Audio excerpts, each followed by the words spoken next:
Okay, ఈ పూటకైతే చారన్నంతో adjust అయిపోతున్నాము. సాయంత్రం అయితే కూరగాయలు తెచ్చుకుంటాము. ఏం కూర చేస్తున్నావు? కూరగాయలు లేవు ఇవాళ, ఉట్టిచారు చేస్తున్నాను. ఉట్టిచారా? చారన్నం. చారన్నమా? ఏంటి పెట్టావు అది? టమాటీ చింతపండు. ఏం చేస్తున్నావు అయితే ఇది? ఇది చింతపండును టమాటీ ముందుగా మరగబెట్టుకుంటున్నాను, ఇది మెత్తగా అవడానికి. మెత్తగా అవడానికి? మళ్ళీ పులుపు పిండుకోవాలి కదా. ఓకే. కర్రీ ఏం లేదు కదా, ఇవాళ చారన్నంతో అడ్జస్ట్ అయిపోదాం. ఎందుకంటే మళ్ళీ మార్కెట్కి వెళ్ళి తెచ్చుకోవడానికి టైం అయిపోద్ది కదా.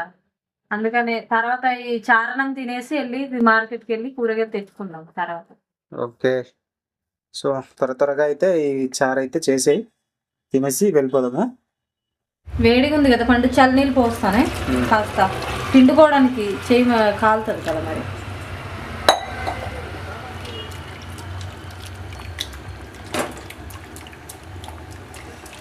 వేరే గిన్నెలో వేసుకొని పులుపు తయారు చేస్తానే.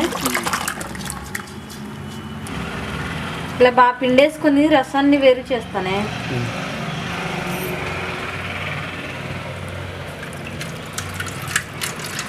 ఈ చింతపండు గుజ్జు పడకుండా కిందన ఈ చెయ్యి అడ్డేస్తున్నా.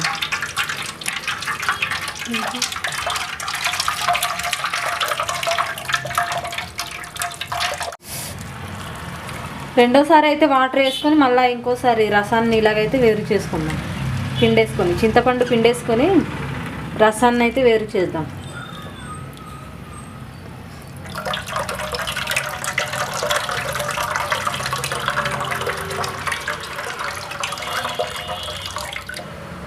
ఇప్పుడు ఉప్పు పసుపు కారం వేసుకుందాం.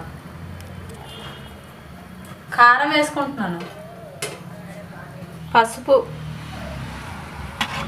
ఇలా ఉప్పు కారం పసుపు రసానికి పట్టేటట్టు బాగా కలుపుకొని పొయ్యి మీద పెట్టేసుకుంటాను.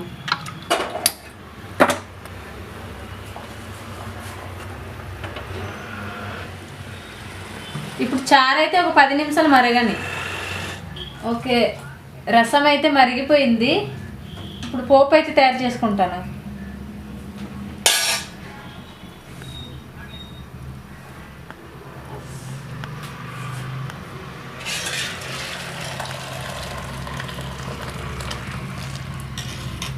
ఇదే కడాయిలో పోపు తయారు చేస్తాను.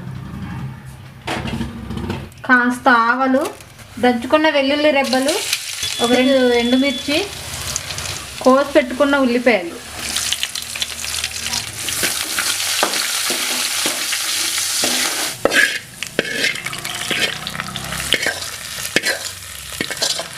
ఓకే చారు అయితే రెడీ.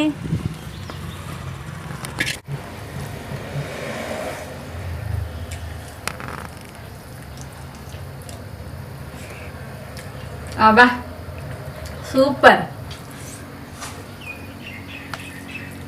కొన్నిసార్లు అయితే కూరగాయలు ఉన్నా కూడా ఈ చారుతో పనికి రాదు. చాలా బాగుంటుంది చారు.